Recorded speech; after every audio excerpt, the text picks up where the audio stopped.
다 찾으셨으면 제가 먼저 한 절 읽고 교독하겠습니다.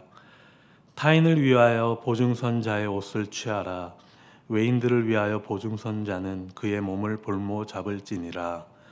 속이고 취한 음식물은 사람에게 맛이 좋은 듯하나 후에는 그의 입에 모래가 가득하게 되리라.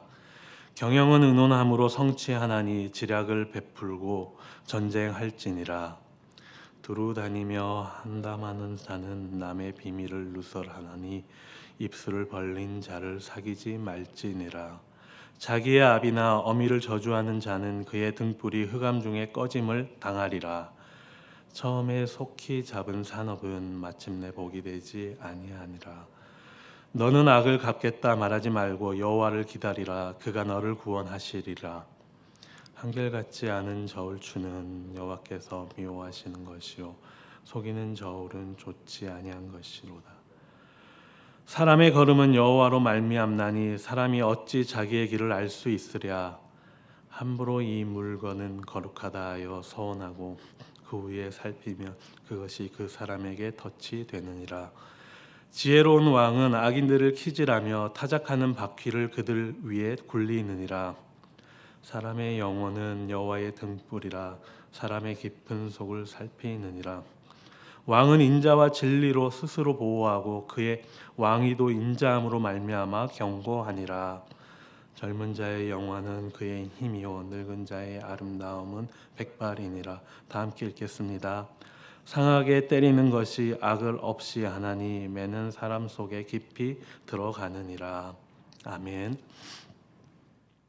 오늘 본문은 어제 본문에 이어서 말에 대한 지혜와 그리고 특별히 또 경제 활동 그런 인간과의 관계에 있어서의 지혜에 대해서 이야기하고 있습니다. 또 22절에서 25절까지의 말씀을 보면은 여호와의 하나님의 주권에 대한 그리고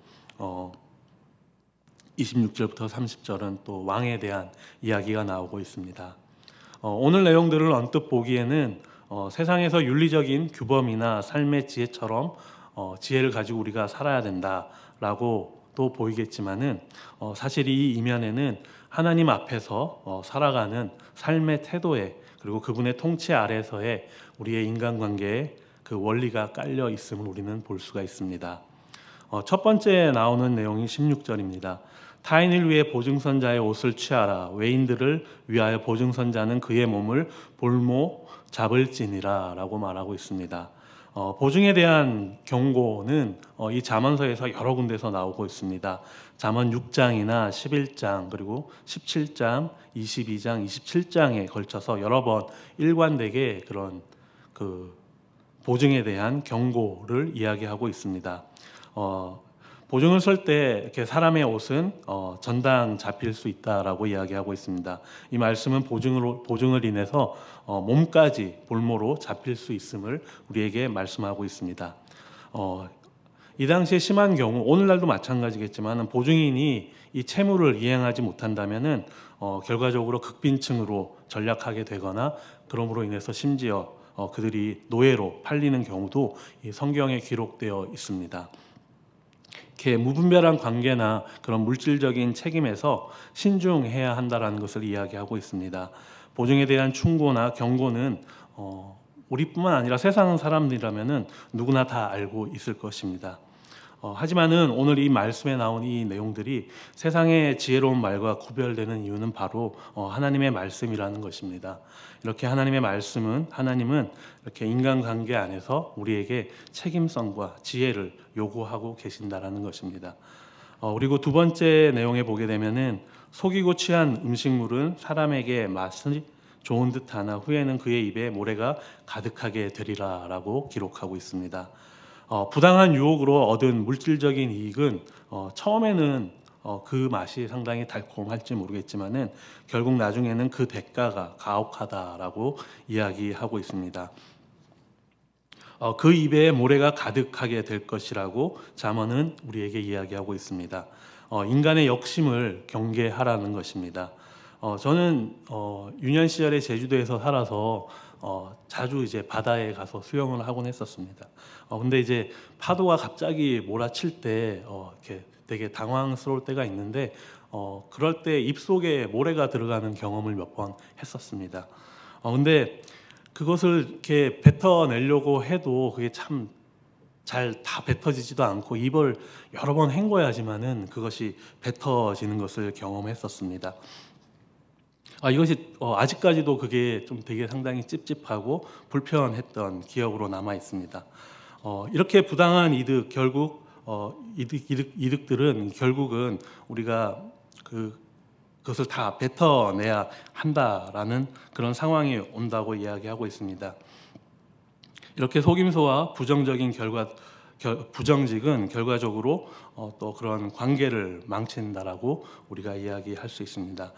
하지만 하나님께서는 정직을 기뻐하시며 그리고 숨긴 죄를 드러내신다라는 것을 우리는 이 말씀을 통해서 기억해야 할 것입니다.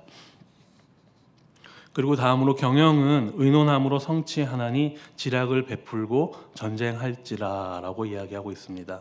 모든 일에 있어서 조언을 강조하고 있는 것입니다. 여기서 경영으로 번역된 이 단어의 의미는 생각하는 것이라고 합니다. 즉 어떤 일의 생각을 확실한 계획으로 바꾸기 위해서는 조언이나 논의를 거쳐야 한다라는 것입니다. 성급하게 결정하지 말고 그리고 조언과 논의를 통하여 확실한 계획을 세우고 일을 진행해야 함을 강조하고 있는 것입니다. 그리고 특별히 전쟁하기 전에 반드시 지략을 가지고 전쟁할 것을 강조하고 있습니다. 전략 역시 조언과 논의를 통해서 확실해질 수 있다는 것입니다. 전쟁에서의 패배는 어떻게 보면 공동체 전체의 패망을 뜻하기 때문에 우리는 지혜를 짜내기 위해서 머리를 맞대고 논의하는 일은 어떠한 일보다도 중요하다는 것입니다. 다른 사람과의 그런 지혜로운 대화나 조언은 이렇게 관계를 굳건히 할 수 있다는 것입니다. 하나님께서는 공동체 안에서 지혜를 나누도록 우리에게 이야기하고 있습니다. 그리고 우리가 기억해야 하는 것은 그 지혜는 반드시 하나님께로부터 온다라는 것입니다. 그리고 이어서 또 말에 대한 또 잠언을 우리에게 이야기해 주겠습니다. 두루 다니며 험담하는 자는 남의 비밀을 누설하나니 입술을 벌린 자를 사귀지 말지니라라고 이야기하고 있습니다. 험담은 우리의 죄성입니다. 야고보서 4장 11절에도 기록하고 있듯이 형제들아 서로 비방하지 말라. 형제를 비방하는 자나 형제를 판단하는 자는 곧 율법을 비방하고 율법을 판단하는 것이다 라고 기록하고 있습니다. 공동체뿐만 아니라 우리가 속해 있는 사회에서 신뢰의 문제는 매우 중요합니다. 남의 약점이나 이런 비밀을 누설하는 사람이 있다면은 그 사람과의 관계에서 우리는 신뢰를 쌓는 것이 어렵습니다. 이런 사람은 공동체 전체의 그런 평화와 안녕을 해치는 자라는 것입니다. 그리고 이런 자를 멀리하는 것이 지혜라고 이야기하고 있습니다. 이렇듯이 험담은 인간관계를 파괴합니다. 하지만 하나님께서는 그 은밀한 말까지 들으시는 분이시며 그리고 혀의 열매로 사람을 심판하겠다고 우리에게 약속하셨습니다. 그리고 예수님께서도 마태복음 12장 36절 37절 말씀에서 사람이 무슨 무익을 말을 하든지 심판날에 이에 대하여 심판을 받으리니 내 말로 의롭다함을 받고 내 말로 정죄함을 받으리라 라고 말씀하고 계십니다. 예수님은 말이 그런 심판의 기준이 될 수 있다고 분명히 말씀하고 계십니다. 우리의 말은 우리의 마음의 상태를 드러내는 그런 열매이며 결국 거기에 대한 책임을 져야 함을 우리는 기억해야 할 것입니다. 그리고 이어서 부모와의 관계에 대해서 이야기하고 있습니다. 자기의 아비나 어미를 저주하는 자는 그의 등불이 흑암 중에 꺼짐을 당하리라 라고 말씀합니다. 본인의 부모를 저주하는 자녀는 심판이 있을 것을 이 잠언을 통해서 단호하게 이야기하고 있습니다. 부모를 공경하는 일은 지금이나 그 당시에 고대 이스라엘 사회의 근본이었습니다. 그것을 어기는 저가에게 받게 될 형벌은 등불이 꺼지는 것에 비유하고 있습니다. 이 성경에서 등불은 가족을 잇는 그런 은유로 사용되고 있습니다. 따라서 부모는 자녀에게 생명의 등불을 주어서 살아가게 했다라고 이야기합니다. 그러므로 등불이 꺼진다라는 의미는 자식이 없이 죽는다라는 것을 의미하는 것입니다. 단순히 부모를 저주하는 것은 단순히 이제 부모를 저주하는 것은 그런 것뿐만 아니라 또 인간관계를 파괴할 수 있다라는 것입니다. 출애굽기 20장 12절 말씀을 보면은 내 부모를 공경하라.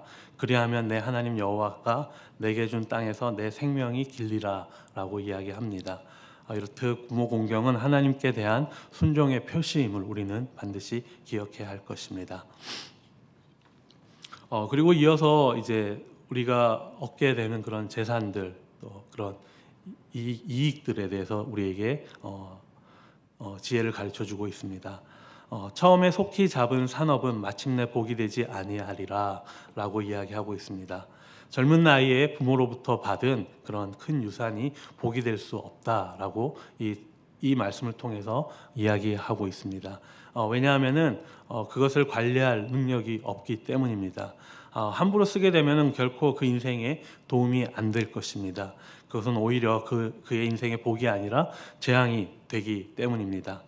이렇듯 재물의 참된 가치나 그런 땀의 가치를 모른다면은 아무리 어린 나이에 그런 재산을 우리가 물려받는다 하더라도 그것이 결코 복이 될 수 없다라는 것입니다. 우리가 잘 아는 그 누가복음 15장 말씀에 나와 있는 그 탕자의 비유도 이 재물을 관리할 지혜를 갖지 못한 그런 상태에서 재물을 물려받았을 때 당할 수 있는 그런 위험을 우리에게 잘 설명하고 있습니다. 우리가 잘 알다시피 하나님께서는 때에 맞는 복을 주시는 분이심을 우리는 믿고 신뢰해야 할 것입니다. 여기까지 내용을 보면은 세상에서도 누구나 생각할 수 있는 내용들일 것입니다. 하지만 이 말씀이 세상의 것과 같아 보이지만은 구별되는 것은 바로 우리가 하나님과의 그 관계 속에서 인간관계를 조명해야 한다라는 것입니다. 이렇게 세상에서 우리의 삶의 방향이 하나님을 향해 있어야 한다라는 것입니다. 그것이 같은 지혜의 말이라도 세상의 것과 구별되는 것일 것입니다. 세상에서 그리스도인으로서 살아가는 그런 구별된 삶을 살아가는 그것이 바로 우리의 이유이자 목적일 것입니다. 그리고 이어서 너는 악을 갚겠다 말하지 말고 여호와를 기다리라. 그가 너를 구원하시리라라고 이야기하고 있습니다. 복수와 보복을 하나님께 맡기라는 그런 지혜의 권면입니다. 이것은 모든 인간관계에 대해서 우리가 적용할 수 있을 것이며 특별히 또 갈등이 일어날 수 있는 우리 부부관계에서도 깊이 적용될 수 있을 것입니다. 부부는 우리가 잘 알다시피 가장 가까운 관계이지만은 그만큼 상처도 깊게 주고받을 수 있는 관계일 것입니다. 이렇게 살다 보면은 상대의 그런 실수나 잘못에 대해서 이렇게 보복하고 싶은 마음이 들 수도 있는데 그러한 마음에 우리에게 그러한 마음 가운데 신앙적인 그런 제동을 걸고 있는 것입니다. 상대의 말실수나 그리고 또 무시하는 그리고 잘못에 대해서 같은 방식으로 보복하지 말라는 뜻입니다. 비난이나 침묵 그리고 감정적인 거리 부부 사이에서 그런 것들도 모두 어떻게 보면은 갚는 행위일 수 있을 것입니다.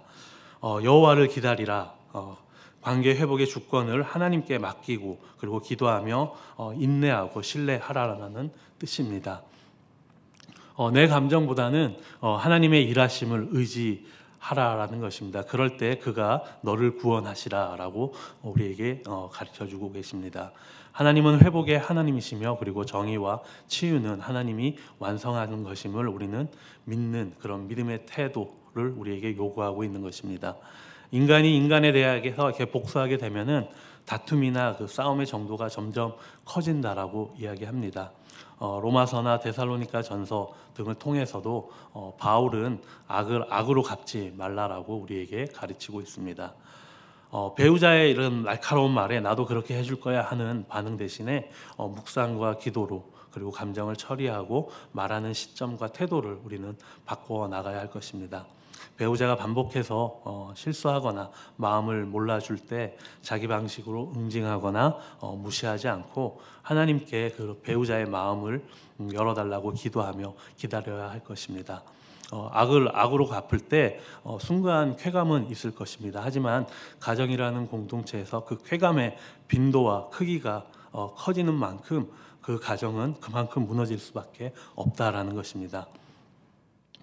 이렇게 감정의 악순환 속에서 벗어나려고 할 때 보면은 우리가 누가 옳은가 보다라는 하나님 앞에서 내가 어떻게 반응할 것인가에 우리는 초점을 계속 두어야 할 것입니다. 바로 눈앞에서 일어나는 일들이 일어난다면은 정말 힘들 것입니다. 한 번에 되지 않을지라도 그 악으로 갚으려는 나의 죄에서 결국 자유를 주심을 믿기에 다시 일어날 수 있을 것입니다. 이렇듯 하나님은 공의로 보응하시는 분이기에 우리가 그 분임을 믿기에 우리는 맡기고 기다릴 수 있다라는 것입니다. 그리고 다음 말씀에서는 이렇게 우리에게 가르쳐 줍니다. 한결같지 않은 저울추는 여호와께서 미워하시는 것이요 속이는 저울은 좋지 못한 것이라라고 이야기하고 있습니다. 이 말씀은 잠언서 6장 11절 말씀에 공평한 저울과 접시 저울은 여호와의 것이요 주머니 속의 저울추도 다 그가 지은 것이라 라고 이야기하면서 이 공정한 경제의 실현은 하나님이 만드신 것이자 그리고 그분의 관심사라는 것입니다. 그렇기 때문에 이런 비즈니스나 그런 상거래에서 나의 이익을 위해 저울의 눈금과 저울추를 속이는 행위는 하나님의 공의를 왜곡하는 것이며 그리고 공의의 근원 대신 여호와를 속이는 일이라는 것입니다. 따라서 그것은 하나님 앞에서 당연히 큰 죄가 될 수밖에 없습니다. 이렇게 하나님은 공정함을 사랑하시는 분이십니다. 공평은 하나님의 성품인 것입니다. 우리가 배우고 따라야 할 이 세상 가운데서 우리가 경제 활동을 함에 있어서 우리가 따르고 배워야 할 그런 경제관념이라는 것입니다. 세상에서 조금 미련해 보이고 또 손해를 볼지언정 우리가 믿고 닮아가야 할 것입니다. 그리고 다음에 이어서 사람의 걸음은 여호와로 말미암나니 사람이 어찌 자기의 길을 알 수 있으랴라고 이야기하고 있습니다. 이 내용도 마찬가지로 16장 1절과 9절에 나와 있는 내용으로 우리의 삶의 모든 영역을 주관하시는 여호와의 주권을 우리가 드러내신다라는 것입니다. 우리가 가는 길에는 많은 그런 제약과 한계가 있습니다. 우리가 보기에는 아무리 완벽해 보여도 잘못된 길일 수가 있습니다. 하지만 우리는 그것을 깨닫지 못하고 가는 경우가 많습니다.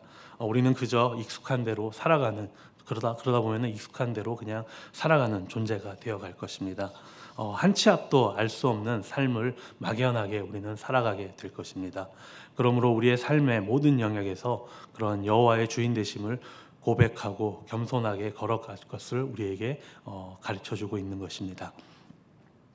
하나님은 우리의 걸음을 인도하시고 그러므로 내 삶의 주권자 되십니다. 그렇기 때문에 우리의 삶의 방향이 한 치의 오차도 없으신 여호와 주님을 향할 때 우리의 삶의 그런 모호함이나 불확실성이 사라질 수 있다는 것입니다.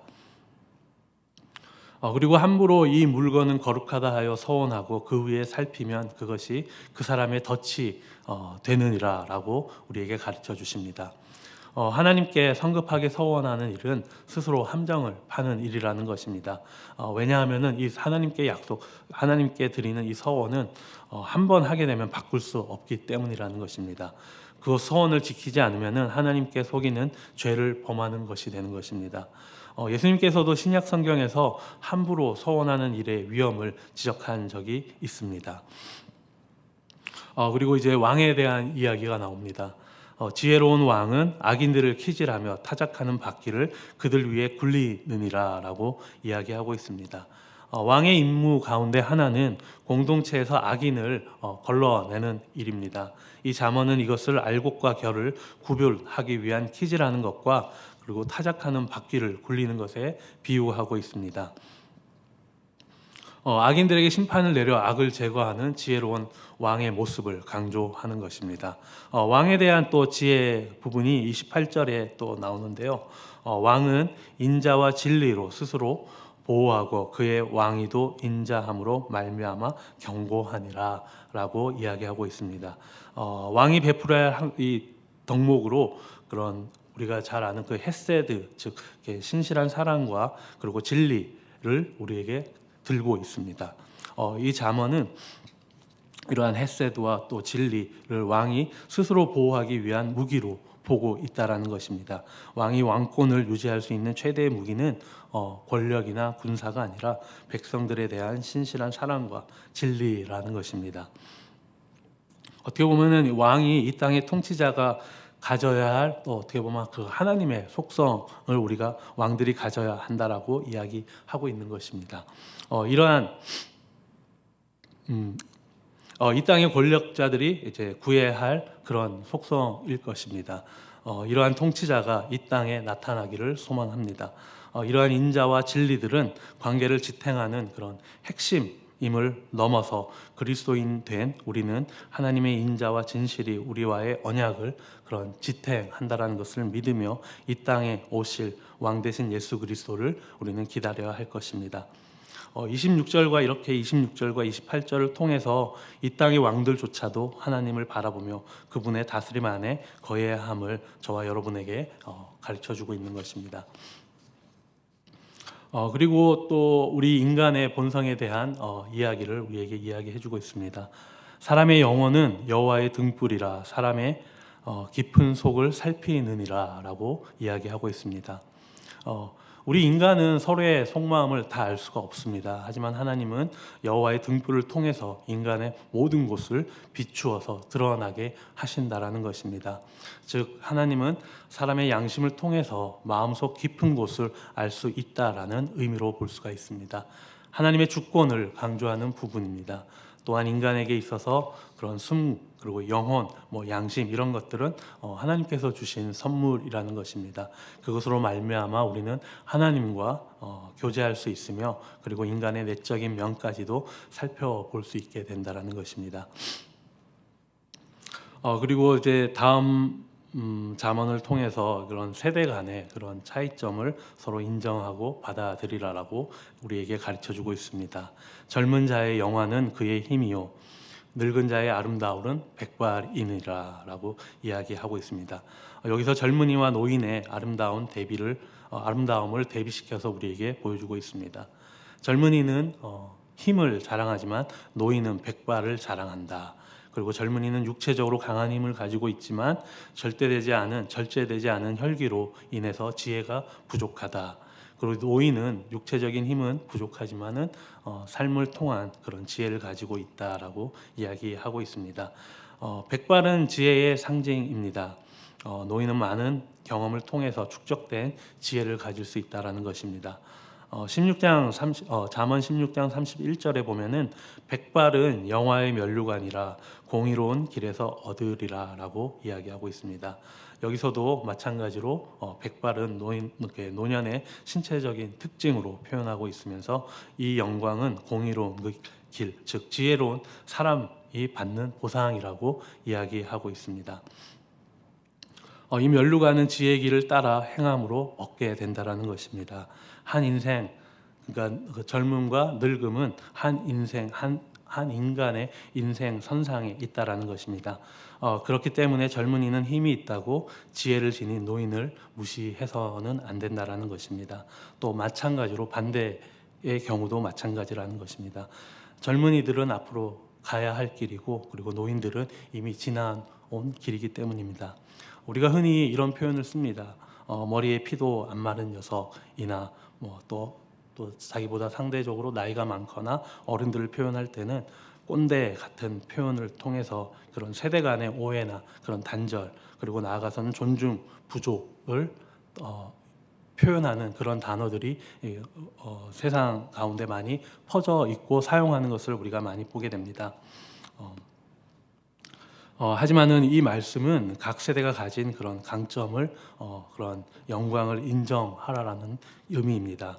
세대 간의 다름을 무시하거나 비판하지 말고 하나님의 질서 안에서 서로를 존중하라라는 그 지혜를 우리에게 이야기하고 있는 것입니다. 하나님은 모든 세대의 고유한 역할과 아름다움을 우리에게 허락하여 주셨습니다. 비난이나 견제가 아닌 이런 이해와 감사의 언어로 우리는 서로를 대해야 할 것입니다. 그리고 오늘 본문의 마지막 말씀에는 상하게 때리는 것이 악을 없이 하나니 매는 사람 속에 깊이 들어가느니라라고 이야기하고 있습니다. 잠언은 이렇게 교육적인 목적으로 이용되는 매를 긍정적으로 표현하고 있습니다. 매를 사용함으로써 악을 제거하거나 나쁜 버릇을 고치는데 유용한 수단으로 사용될 수 있다라는 것입니다. 징계와 그런 고난은 고통은 악을 씻어내며 그 상처는 사람의 내면 깊은 곳까지 다듬어 준다라고 이야기하고 있습니다. 에베소서 6장 4절 말씀에 보면은 또 아비들아 너희 자녀를 노엽게 하지 말고 오직 주의 교훈과 훈계로 양육하라라고 이야기하고 있습니다. 일반적인 자녀 양육에서 훈육은 상당히 훈육에 있어서 그런 징계는 반드시 사랑 안에서 그리고 이해와 일관성을 가지고 이루어져야 한다라는 것을 우리에게 가르쳐주고 있습니다. 우리가 인간의 훈육을 넘어서 이것은 또 하나님의 훈육, 징계를 우리는 또 가리킬 수 있다라는 것입니다. 아프지만 은혜가 되는 그런 경험을 통해서 우리를 하나님께 더 가까이 가게 해주시는 그런 영적 성숙을 위한 그런 고통의 유익을 우리에게 우리 삶 가운데서 보여주고 계신 것입니다. 이렇게 훈련이나 규칙, 절제가 내면을 다듬는 그런 하나님의 도구임을 우리에게 가르쳐주고 있습니다. 말씀을 정리하겠습니다. 이렇게 잠언은 인간과의 관계 중심에서 그런 인간 간의 신뢰나 그리고 공정함, 정직함, 그리고 책임, 존중, 절제가 지혜로운 인간관계의 기초임을 우리에게 가르쳐주고 있습니다. 이 관계들은 단순히 도덕적인 차원이 아니라 하나님 앞에서 살아가는 그런 방식에 우리에게 반영할 것을 우리에게 이야기하고 있습니다. 그렇기 때문에 이 잠언들을 통해서 우리는 하나님과의 관계 중심에서 하나님이 어떤 분인지 우리에게 드러내시는 것입니다. 공의로우시며 그리고 진실을 기뻐하시며 그리고 인간의 마음을 감찰하시며 그리고 징계를 통해서 교육하시는 분이라는 것입니다. 결국 이 모든 윤리적 가르침은 하나님을 경외하는 삶의 열매라는 것입니다. 우리가 잠언의 첫 부분에서 읽었듯이 잠언 1장 그런 7절 말씀에 나온 것처럼 여호와를 경외하는 것이 지식의 근본이라는 것입니다.